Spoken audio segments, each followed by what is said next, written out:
Colleen Maiko. And I'm Peg Tillery. We're with Don Marshall, retired horticulture educator and gardening author on his home turf. We're excited to film this episode of Planted on the practical and beautiful property that Don and Susie Marshall lovingly maintain themselves. And this is a real garden with bees and chickens, ornamentals and edibles, and don't you real gardeners know it, even a few weeds.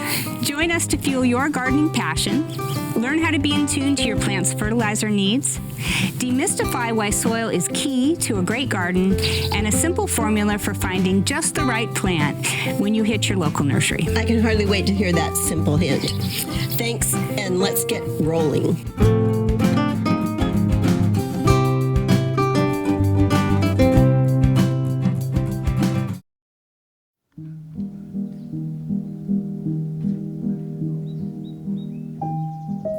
Every time I go to the nursery, I walk in the door and all the beautiful plants just short out my brain. And what I went there for that specific baking area in my backyard that I needed to screen, well, I get home and I realize I've got nothing but shade ferns. Does that happen to you? Oh, sure, of course. Nurseries are amazing. The selection is just almost overwhelming, isn't it? Right. So I've developed some ideas going to the nursery with critical criteria in my head. Critical criteria is really looking at that area and saying, okay, what is the exposure? What are the soil conditions? What's the look and feel that I want? So rather than going to the nursery and being impulsive and looking at that color and saying, I've got to have it, I go there saying, all right, I'm looking for a plant that's going to be evergreen, that's going to be 3 feet tall, that would be blooming in April, May, that'll tolerate my dry conditions. Yes, and I like to think about what are the limiting conditions, like the situations that you can't work around, right? So maybe the location I'm looking at, the plant cannot exceed 2 by 2, for instance, yes, and still be able to fit in that spot. Or maybe there's no irrigation in the location that I need the plant in. Mm-hmm. So whatever the plant is, it's got to absolutely be fit able to... your criteria. Yes, that's right. It's got to be able to, after I water it for a couple of summers, no supplemental irrigation. I'm with you on that one. Or the flip side. You know, the soil is so soggy that the most important thing is that that plant can survive with wet feet all year round. Right. And then everything else is a bonus. So that's exactly it. That's critical criteria. Critical criteria is coming up with those characteristics first and then saying, I'm looking for a plant that will be 8 feet tall, that will be evergreen, that will bloom, that'll tolerate wet feet. And then the nursery professional will say, here's 3 or 4 choices, and then you can go with the look and feel that you're looking for. Yes. Well, I was hoping that you would share some of the garden areas that you have had specific landscape goals for and what plant criteria you were looking for those areas. In this house, since we've bought since 2012, the west side of the house had the best sun, late afternoon. And so I wanted to create a patio on the west side, but the problem is that patio was 3 feet from the driveway, an asphalt driveway. And I thought, well, this is going to be nice. You're sitting next to an asphalt driveway. So I started thinking about what plants would be evergreen, would provide a sense of exposure, would provide a sense of distance from the driveway using evergreen and deciduous and seasonal color. And the season that we're there is in the summertime. It's really the spring and the fall, but not in the winter. So I don't really care about the winter. That was not an important characteristic for me. But the spring and the summer and the fall, when we use that patio, was important. So creating a sense of space from the driveway with plants. And now it's planted so that you can sit in that patio and you don't even see the driveway. Many of the plants really only max out at 2 to 3 feet. So therefore, they're giving you a sense of enclosure without giving you a feeling of a wall or being too enclosed. Right, but you also have a beautiful Japanese maple there too. And I do have I have several Japanese maples. And, Japanese maples are great because many of them you can get only max out at 8 feet or 10 feet. And the great thing about Japanese maple, even that small, is going to be the summer shade and the winter light because they lose all their leaves. So again, really focusing on the criteria of the plant. What does it do? And being clear on what my criteria is for that specific area, as opposed to going to a nursery saying, I just want a hedge. It's okay to say I want a hedge, but can you be more specific with what you want that hedge? What was the other area that you wanted to talk about? Well, I have several berms, and there's berms in the landscape that were meant to block from the street. And so I didn't want the view from the street all the way to the house. And so these berms, I placed the entrance to the berms off-centered so they would not be viewed from the street. They're on the side. And then I planted with a variety of color and texture of plants. Because it's away from the house, they can get quite large.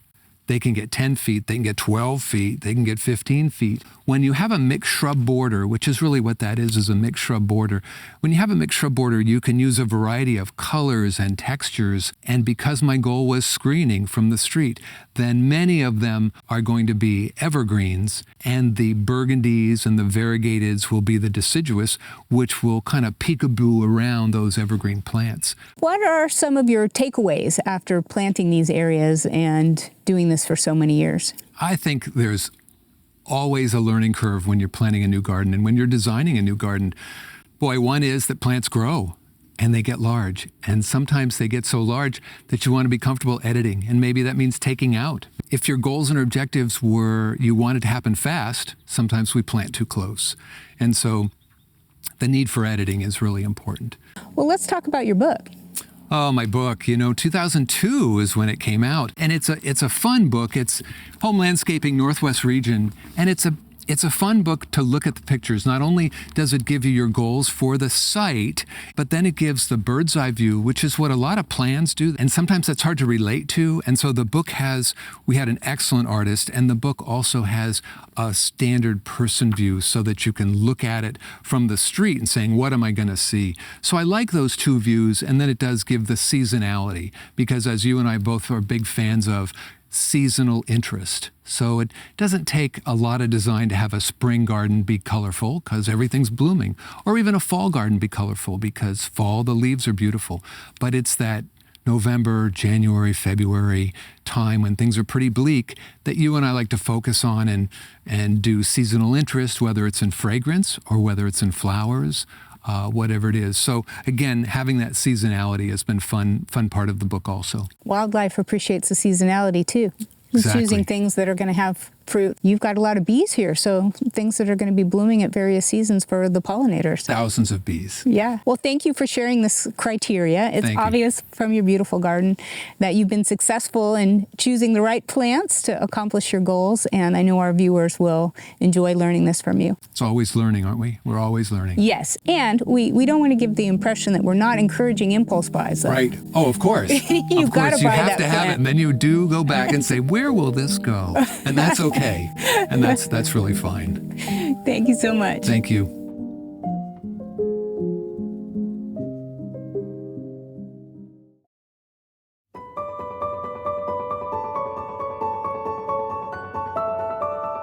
Don, we wanted to talk about soils because it's so important to gardening, and yet it's given so little attention. And your garden is a perfect place to do that because you spend a lot of energy improving your soil. I have. I've spent a lot of energy on the soils and a lot of time thinking about it.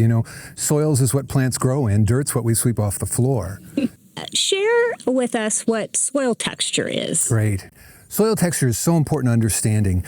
What I have here is some sand, which is one texture. Some soils are very sandy, and then some soils have a lot of clay in them. This is potter's clay. And some are kind of in between that size, which are silty. So your soil texture is the percentage of sand, silt, and clay. And that's pretty much what you moved on that property, and that's what's there. It's a fixed number. You can't do much to change it. It's the percentage of sand, silt, and clay.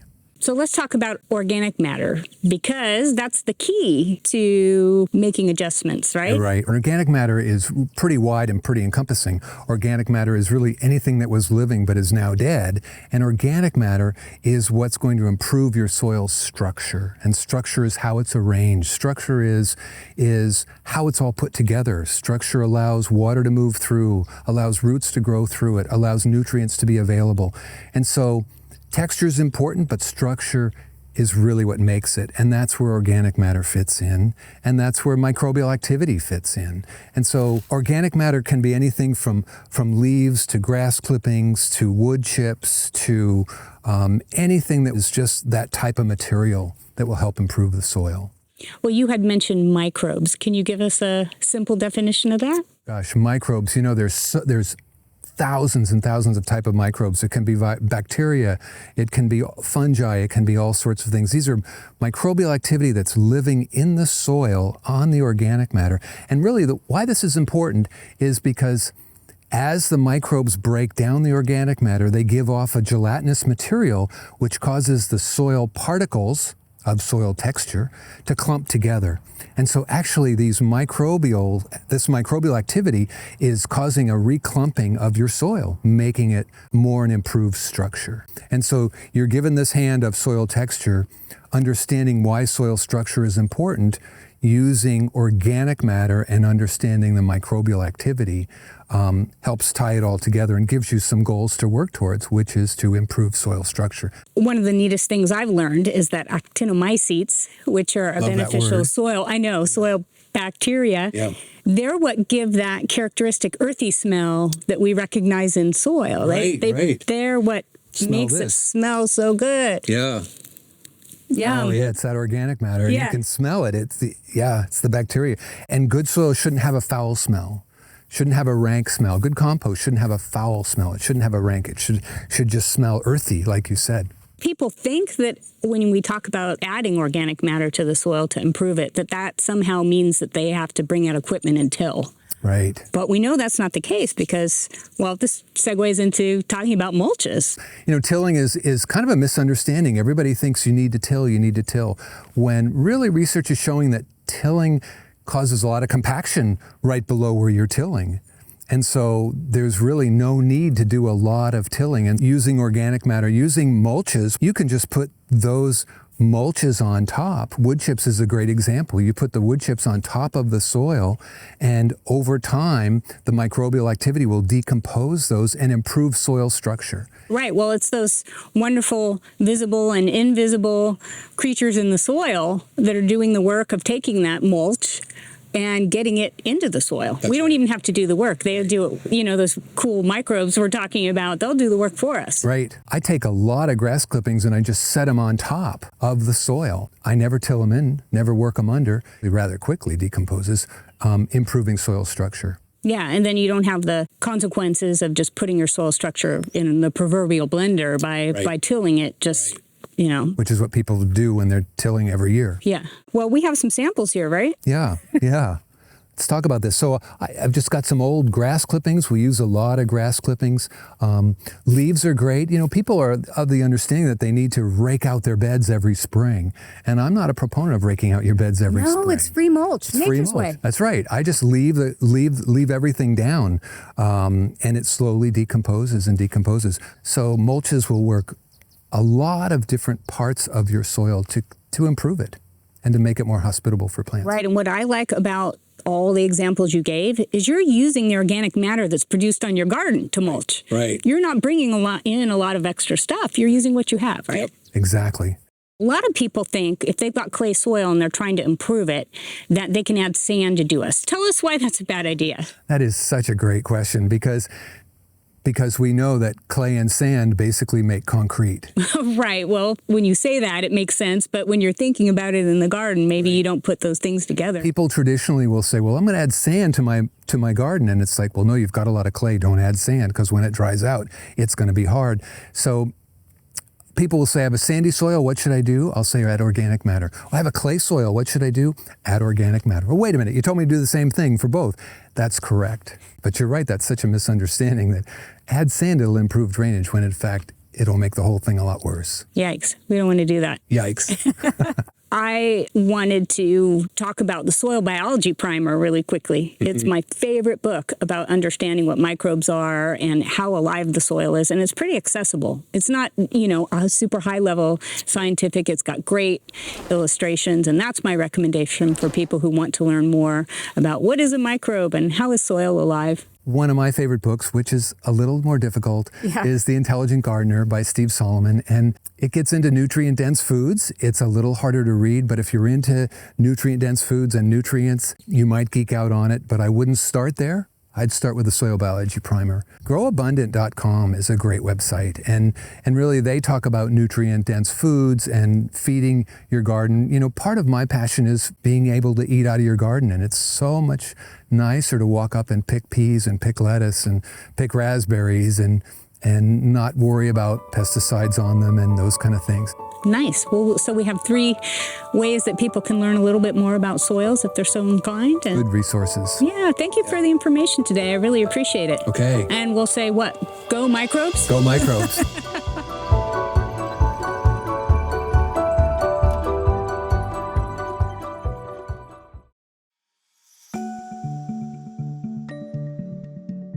So, Dawn, now we're going to talk about fertilizers because nearly everybody has questions about fertilizers, whether they want to use them or don't want to use them. And also on fertilizers, you see these 3 numbers always.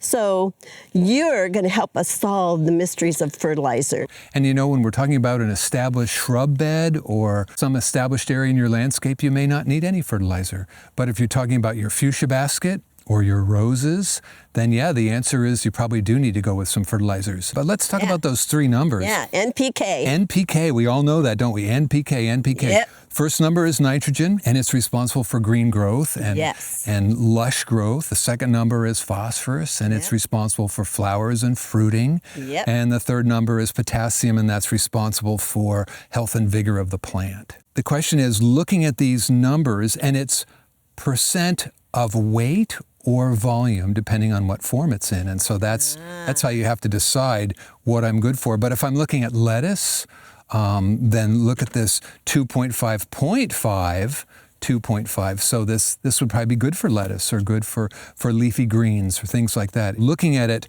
really you want to think about what's my purpose? What's the point of what I'm trying to do here? What about dry versus granular versus liquid? Good question. How are you going to apply it? Yeah. You know, are you going to water it in? Do you want to measure and put 1 teaspoon per gallon and water it in? Well, for a fuchsia basket, that might be great. But if we're talking about my tomatoes or my peas or something that's going to be much larger, it probably won't be feasible. Yeah. I'll often use organic fertilizer mixed in right after my seeds germinate. And just kind of being careful to mix them in, and then maybe halfway through the growing season as well. What about the, Osmocote, that kind of thing? You know, the Osmocote, it's good for fuchsia baskets. Yeah. It's good for containers on your deck. Houseplants?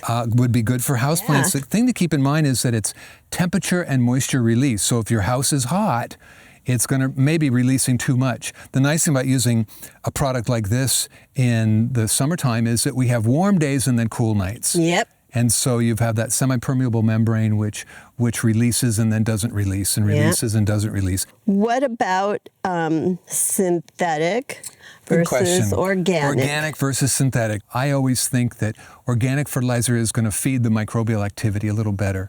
Organic fertilizer is released more with the growing cycles of the year, meaning because it's so tied up, as Colleen and I were talking about microbial activity, because it's so tied up in the microbial activity, when the plants need the nutrients, the moisture is there and the temperature is a little higher, so they start to break it down. Whereas if it's in the early spring and you add organic fertilizer, probably not going to be available to the plant because the microbes are not as active.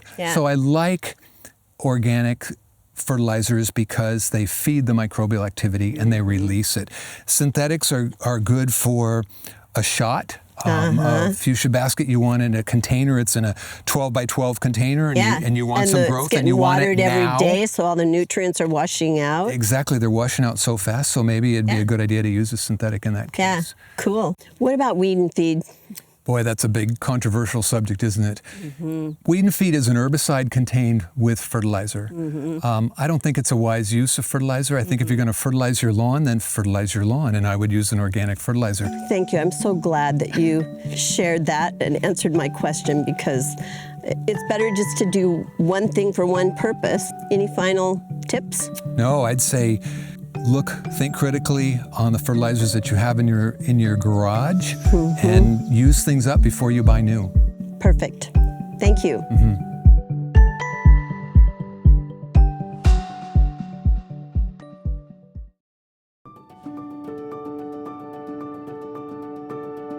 When did you first become interested in gardening? Oh gosh, long time ago, when I was 5 years old.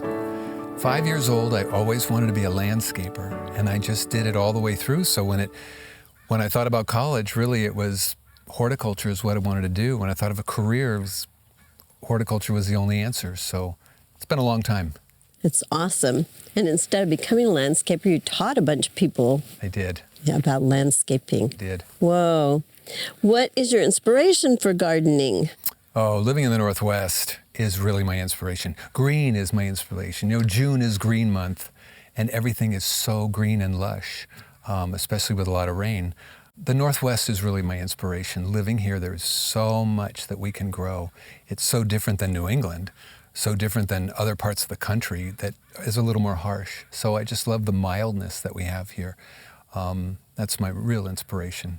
What are some of your favorite memories about where you worked and taught for so long? But please give us the correct title for the institution. You bet. It's a mouthful. It is. It is Lake Washington Institute of Technology, and it's the Environmental Horticulture Program in Kirkland, Washington. Thank you. Favorite memories. I think my favorite memories is really the combination of working with plants, having 12,000 square feet of greenhouse space, having a couple acre arboretum, but then working with students and changing their life. Working with students and helping them become successful at doing something that they love was like two sides of a great coin. And I was able to not only get my plant fix in and get them excited about plants, but then I was able to have them become successful not only in becoming a professional, but learning plant ID and learning some of those plant skills that will help them become successful as a professional. So that was really why I stayed 40 years. It was just the passion of working with the plants and working with the people. It was a perfect marriage for me. Absolutely. It would be the best thing ever. It was, yeah. Yeah. Do you have a favorite plant? Or plants? Oh, you know what they say? They say your favorite plant is the one that you're looking at right now.